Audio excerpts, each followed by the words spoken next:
ça va, sur ceux et celles qui sont mobilisés. Sans dire sur rapport de force. Et d'abord, ce que je veux dire, ça va être très court. D'abord parce qu'on intervient après 6-7 interventions, c'est long, il fait froid, vous avez le cerveau complètement cryogéné, c'est-à-dire que globalement, on va pouvoir aller très très loin. En même temps, vous ne pouvez plus vous barrer parce que vous ne pouvez plus bouger aussi à cause du froid. Ça, c'est la bonne nouvelle.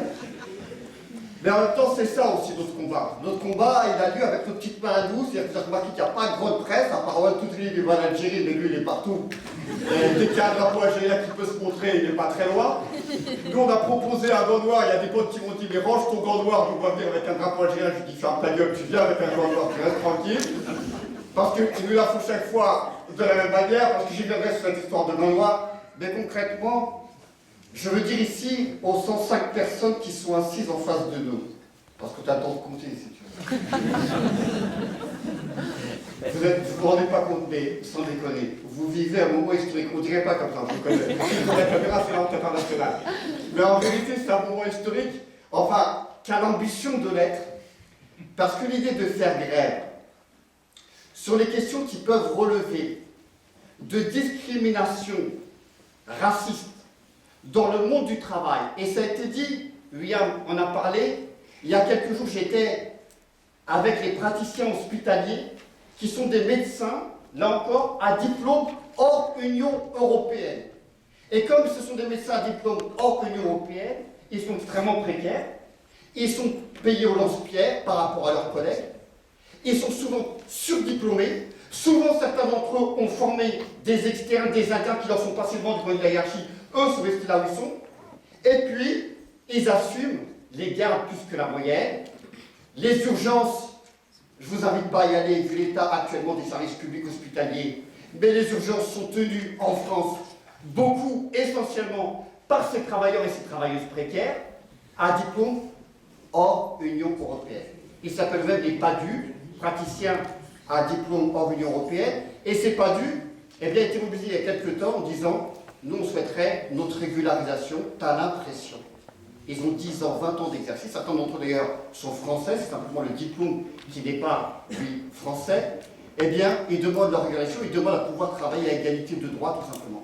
Si je donne ces quelques exemples-là, ça a été dit, bien sûr, dans les milieux les plus précaires ou les plus extrêmement violents, comme ceux, par exemple, que peuvent être à la fois la sous-traitance, mais dans le cadre, en plus, de tout ce qui va relever du ménage, mais aussi des soins à domicile. On a vu les mobilisations des EHPAD il y a quelques temps, où ce sont beaucoup des femmes racisées, et qui sont évidemment exploitées, surexploitées. C'est une réalité du quotidien de tous ceux et toutes celles qui, par ailleurs, vivent dans les quartiers populaires. Et donc, ils sont à la croisée, comme l'a dit Anas, ils sont à la fois à la croisée de leur couleur de peau, de leur histoire culturelle, religieuse, et en même temps de leur classe sociale, parce qu'ils sont reclus, renvoyés, évidemment, dans ces quartiers ségrégés socialement, qui vont concentrer les plus pauvres des pauvres, les plus exclus des exclus, dans lesquels on va retrouver, y compris des femmes de familles monoparentales. Eh bien, on avait envie de dire que l'enjeu ici, c'était de se dire, à chaque fois, on a des mobilisations qui relèvent de l'égalité des droits antiracistes, et elles ont raison, elles ont lieu d'être. Des manifestations contre les violences policières, elles ont toute légitimité à exister. Et puis on avait de l'autre côté des manifestations, j'ai envie de dire, d'ordre social plus classique, celle du 1er mai, celle qui demande l'augmentation du pouvoir d'achat, celle qui demande la défense des services publics. Mais la réalité, c'est que ce sont des combats qui sont intimement liés. Parce que les premières victimes du système néolibéral, du système qui exclut, qui creuse des inégalités, les premières victimes, ce sont ceux et celles qui sont les plus fragilisés socialement, et ils sont justement habitants et habitantes des quartiers populaires. On les retrouve dans certains emplois en priorité. Ce sont les mêmes qui vont vers les dispensaires, qui estiment que le tiers payant c'est encore un acquis. Ce sont les mêmes qui galèrent lorsqu'un dispensaire ferme. Ce sont les mêmes qui espèrent que leur enfant, quand il rentre à l'école, il puisse peut-être prendre un peu, peut-être l'ascenseur social. Réussir un peu mieux que ce qui a été leur destin social à eux en tant que parents. Et ce sont les mêmes qui d'ailleurs se mobilisent, parce qu'ils ne sont pas simplement là à regarder les trains passer, qui se mobilisent lorsqu'il y a des classes qui ferment, lorsqu'il y a des écoles qui ferment, lorsqu'il y a un dispensaire qui ferme. Autrement dit, dans ces quartiers populaires dont on parle là, il y a évidemment des résistances, des sujets politiques en mouvement. Et là-dessus, il a fallu, sur ces dernières années, parce que ça fait partie de la donne, qu'il y ait deux grands modes d'oppression incroyablement forts. Celui qui relève de l'islamophobie, qui est indéniablement et structurel. Ça a été dit par Louis, par exemple, quand elle parle de la loi de 2004, mais pas seulement, concrètement, y compris dans le monde du travail, y compris pour ces femmes et mamans qui veulent accompagner, par exemple, leurs enfants en sortie scolaire, mais ça se retrouve, y compris au détour de la loi travail, où on a des dispositifs qui montrent du doigt certaines catégories de la population, notamment parce qu'elles peuvent porter un foulard, ou parce qu'elles auraient des signes extérieurs dont on voit bien qu'ils s'avisent concrètement. L'islamophobie, aujourd'hui, est devenue partie prenante des enjeux politiques, tant et si bien d'ailleurs que si tu veux te faire élire, il faut taper particulièrement, précisément, sur les musulmans et les musulmanes, et c'est pas vrai qu'en France, c'est vrai aux États-Unis, c'est vrai partout en Europe, c'est vrai en Allemagne, en Italie, ailleurs. Et il y a un deuxième élément qui est très important, qui s'est accroché, qui s'est vraiment, qui vertèbre complètement la vie politique en France et ailleurs. C'est la question des migrants, celle qu'on appelle la question des migrants. Eux, ils disent même le problème des migrants. Il n'y a pas de problème des migrants, il y a simplement un problème de racisme dans le traitement qu'ils font à l'endroit des migrants. Eh bien, ces migrants qui sont des sujets politiques sont devenus aussi, indépendamment de leur volonté, un enjeu électoral de malade. Et c'est justement parce qu'on s'approche des élections européennes et des élections municipales qu'on s'est dit à quelques-uns, c'est pas possible. Au lieu de parler de la répartition des richesses, des inégalités sociales, de la défense des services publics, etc., de quoi est-ce que l'on parle? On montre du doigt certaines catégories de la population, les migrants et les migrantes en particulier, et puis les musulmans, les musulmanes pour l'essentiel, et puis les habitants des quartiers populaires, avec tout son corollaire de ce que ça peut vouloir dire, c'est-à-dire les violences policières en particulier, qui se traduisent aujourd'hui par 2 fois plus de morts que l'année dernière, parce que le dernier gouvernement dit socialiste, la dernière loi qu'il a votée dans ce pays-là, ça a été la loi de présomption de légitime défense, qui se traduit par le fait que les flics peuvent se comporter comme des gendarmes, c'est-à-dire comme l'armée, c'est-à-dire tirer y compris sur des personnes qui sont en fuite et qui sont désarmées. Et le résultat, c'est celui auquel on assiste. En plus des violences auxquelles on avait droit, je ne parle ici que des morts. Donc dans ce contexte-là, on s'est retrouvé à quelques-uns, militants et militantes de l'antiracisme politique, à se dire la chose suivante. Soit on rentre dans une mobilisation qui articule toutes les questions sociales, c'est-à-dire la répartition des richesses, c'est-à-dire la défense des services publics, c'est-à-dire la défense même du droit du travail, parce qu'ils ont bousillé et ils bousillent régulièrement nos acquis sociaux de ce point de vue-là. Et articuler toutes ces questions-là à la question de l'antiracisme, c'est-à-dire faire en quelque sorte ce que ne font pas concrètement les gilets jaunes. Et si on le dit comme ça, c'est pas pour dire qu'il n'y a pas de raison de mécontentement, il y en a. Et c'est vrai qu'augmenter de quelques dizaines de centimes le litre de gasoil, ça va se traduire notamment quand tu vis en province et dans les régions. Eh bien, parce que tu dois prendre la voiture, parce que justement, il n'y a plus de service public pour aller à l'école, à l'hôpital, tu dois nécessairement te véhiculer. Ça se traduit concrètement par un surcoût, c'est une évidence. Et donc, c'est vrai que c'est un vrai problème. Mais il ne s'agit pas de regarder que ce problème-là seulement, mais de regarder le problème dans sa totalité, globalité. C'est-à-dire que tu relèves du pouvoir d'achat. C'est-à-dire le fait que tu puisses avoir, même quand tu vis dans les régions éculées, des services publics tout autour de toi, une poste, un hôpital, des écoles, sans être obligé d'avoir un bilan carbone tout pourri parce que tu dois prendre la bagnole. Parce qu'évidemment qu'il y a une dimension écologique. Et évidemment qu'on est complètement à la ramasse, nous qui sommes ici. Parce que l'écologie, on devrait en parler davantage dans les quartiers populaires. Parce que la malbouffe, les fameux sans dents, les dents cassées, les diabètes, triglycérides, etc. On connaît tout ça particulièrement. On sait que c'est corrélé aux conditions sociales dans lesquelles nous vivons. Autrement dit, nous, ça nous concerne de manger mieux, de respirer mieux parce qu'il y a des maladies asthmatiques et tout ça qui frappent particulièrement certaines catégories de la population. Autrement dit, l'idée c'était d'embrasser une mobilisation qui puisse faire un arc de force sur un ensemble de problématiques et pas simplement sur la question du gasoil. Et puis, pour nous, c'est pas accessoire. Des gilets jaunes qui puissent assumer tout simplement le fait que quand on dit tous ensemble, d'abord on peut dire tous et tout ensemble, et puis quand on dit tous et tout ensemble, juste qu'on se rappelle qu'on fait partie de l'ensemble. Le on concrètement, c'est que nous on n'est pas dans un délire de choc de civilisation, nous on n'est pas dans un délire essentialiste par rapport à notre couleur de peau.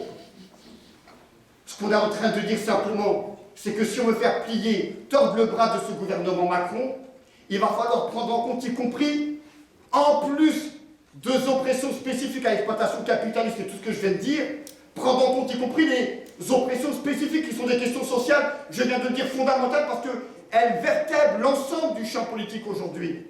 Et donc de parler du racisme. Et derrière le racisme, de parler d'égalité des droits. Parce qu'on n'avancera pas sans l'égalité des droits. Et dire cela, ça veut dire qu'on n'arrivera pas à casser le bras du gouvernement s'il n'y a pas les quartiers populaires dans la rue. S'il n'y a pas ceux et celles qui sont victimes en premier lieu et de ce néolibéralisme et des discriminations racistes.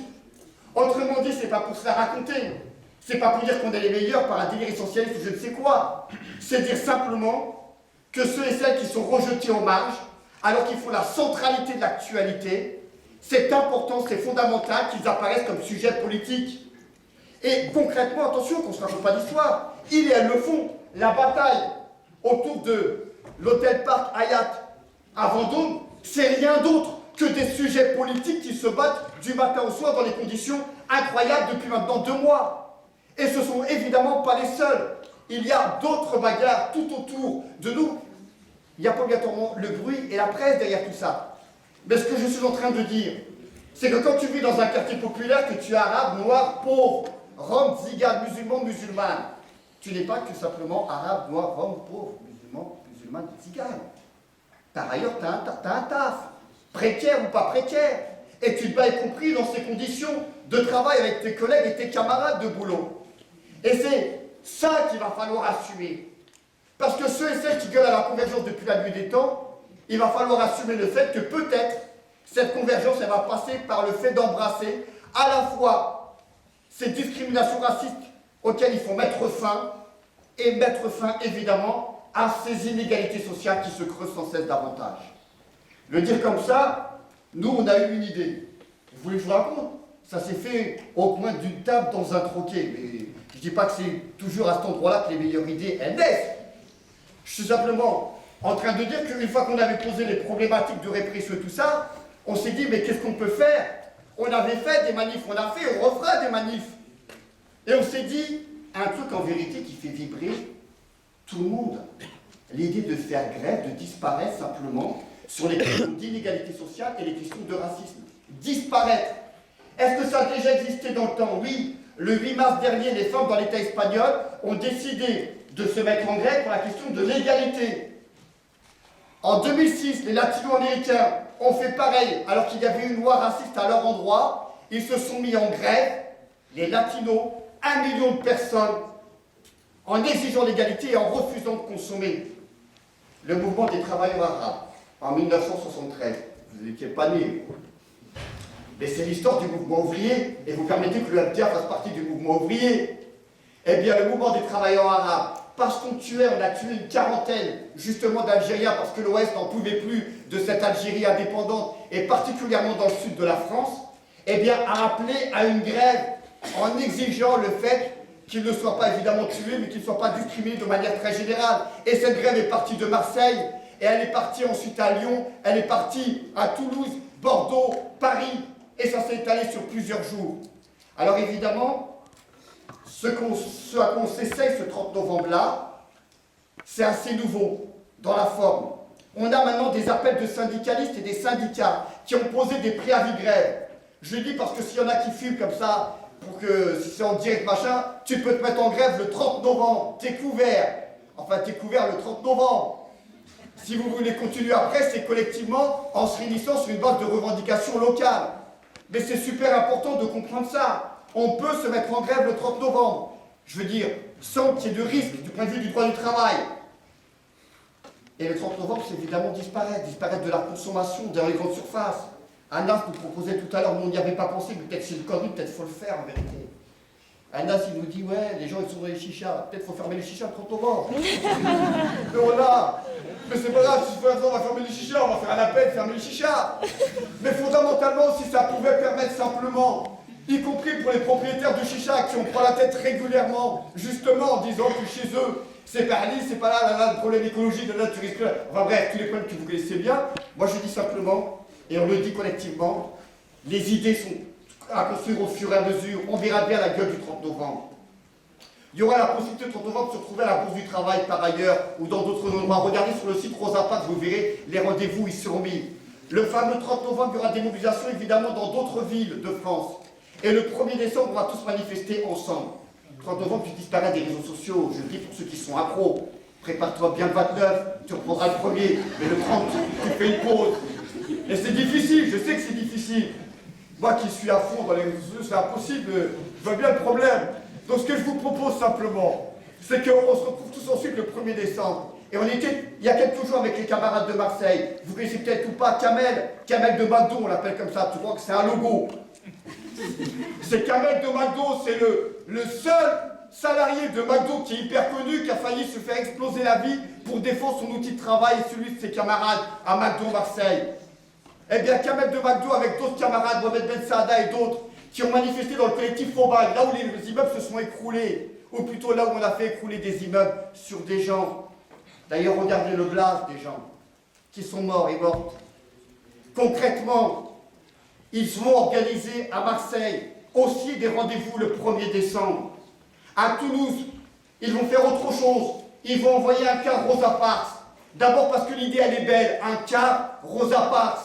Celle qui a refusé de laisser sa place à un blanc à l'avant du bus. Qui a refusé de se lever pour aller se retrouver à l'arrière. Parce que vous connaissez, c'est pas simplement une histoire anecdotique. C'est pas, ouais, elle avait du courage. Elle avait rien et elle a rien d'une héroïne, Rosa Parks. C'est une couturière qui rend du taf. Et elle est crevée. Elle s'est prise la tête à plusieurs reprises avec ce chauffeur de bus. Et ce jour-là, il y a une place devant, elle s'assoit. Des blancs arrivent, elle refuse de céder sa place. Parce que vous saviez, à l'époque, il ne s'agissait pas simplement pour les Noirs d'aller s'asseoir à l'arrière du bus. Ils devaient monter dans le bus, pointer à l'avant du bus, descendre du bus, aller ensuite à l'arrière du bus, mais à l'extérieur, puis ensuite aller s'asseoir à l'arrière. Parce qu'il ne fallait surtout pas que des Blancs puissent voir des Noirs traverser le couloir à leur direction. Tellement c'était violent à leur égard, selon eux. Eh bien, Rosa Parks, ce jour-là, qui n'a rien d'une héroïne simplement, qu'elle est faite justement de ce bois dont sont faits tous ceux et toutes celles qui luttent, souvent dans l'ombre, dans la méconnaissance du monde et des médias. Elle est devenue héroïne plus tard, mais au moment où elle fait l'acte en tant que telle, c'est juste une couturière qui n'en peut plus de ces discriminations. Et en vérité, des Rosa Parks, il y en a plein, notamment à l'hôtel Park Hyatt, qui se battent aujourd'hui. Il y en a plein dans un ensemble de secteurs où il y a beaucoup de Noirs, d'Arabes, de discriminés, de pauvres, qui se retrouvent et qui n'en peuvent plus. Seulement, ils et elles n'ont pas la lumière sur eux. Eh bien, l'idée, ce 1er décembre, c'est de donner toute la lumière. On verra dès le début du cortège, pas à la fin de la fin. Pour une fois, on ne sera pas à la marge de la marche. On ne sera pas noyé au centre. On sera debout et devant pour dire qu'on n'en peut plus de l'islamophobie, du racisme structurel parce qu'on est arabe ou rome, qu'on n'en peut plus de la négrophobie, qu'on n'en peut plus de la tziganophobie, qu'on n'en peut plus de montrer des jeunes des quartiers populaires en disant que ce sont eux les responsables de tous les maux et sur lesquels on envoie régulièrement la police avec son lot et son cortège de violences policières, avec évidemment les blessés, les humiliations, parce que quand on met un enfant à quatre pattes pour essuyer un crachat qu'un flic a balancé, évidemment l'enfant est humilié, et sa mère tout autant. Eh bien ce 1er décembre, nous serons mobilisés là-dessus. Mais je finirai sur un point, parce que tu as compris, quand on est 105 dans une salle, il y a des choses à faire. Et avec ce qui a été dit juste là, quand on augmente, parce que c'est ça la bonne nouvelle avec Macron, c'est que tu peux poser un préavis de grève ou déclarer une manifestation sans aucun objet. Tu laisses Macron faire, il te donne l'objet. C'est ça la bonne nouvelle. Et ce qui vient sortir concernant les étudiants et les étudiantes hors Union européenne, ça veut dire un truc. C'est plus... Je me lève. Bon, pas vrai, pour faire argument d'autorité, c'est pas grave. Mais c'est plus possible d'étudier, de rentrer dans une fac quand on sait que son camarade de droite ou sa camarade de gauche ne paie pas les mêmes frais universitaires que toi en raison de son origine. Et ça appelle un mouvement d'ensemble. Ça veut dire que Paris 8, ce jour-là, il n'est pas simplement mobilisé, il est complètement fermé.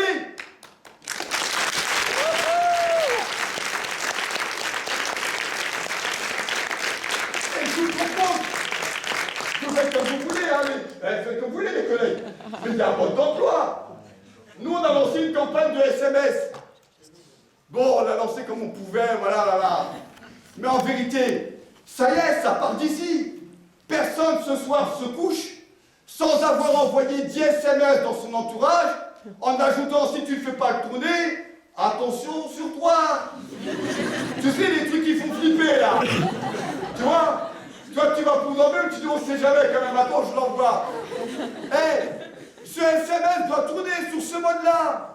Nous serons tous en grève, faculté fermée le 30 novembre et tous à la rue le 1er décembre, parce que c'est pas possible que nos camarades de fac ne puissent pas s'inscrire avec les mêmes frais d'inscription que nous. C'est tout, en bref, si c'est ce que tu veux, tu le mets comme tu veux, parce que moi j'ai parlé comme un vieux prof, etc., mais tu le mets avec justement les mots qu'il faut. Mais c'est important que ça parte de Paris 8 et que ça contamine Nanterre et toutes les autres facs, c'est pas possible. Il va falloir que ce 30 novembre, on puisse conjuguer l'égalité de droit. Par exemple, sur cette revendication-là, il y en a évidemment plein d'autres, mais celle-ci, on doit la porter jusqu'au bout. Alors je finirai là-dessus, parce qu'on finit toujours là-dessus. Franchement, regardez que j'ai la vie. Mettez chacun un gant là, vous me faites plaisir, parce qu'en plus, il y a des trucs, mettez ton gant, on rigole pas. Lui, il y a même un gant, mettez un gant, parce que je vais vous expliquer c'est quoi le mode d'emploi, je vais vous expliquer.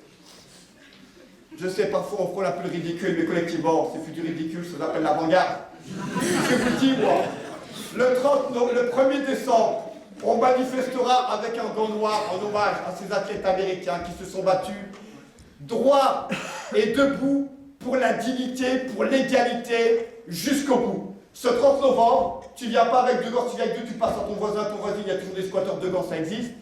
Tu viens avec un gant, on se mobilisera comme ça, pour le droit, pour l'égalité, toutes les égalités.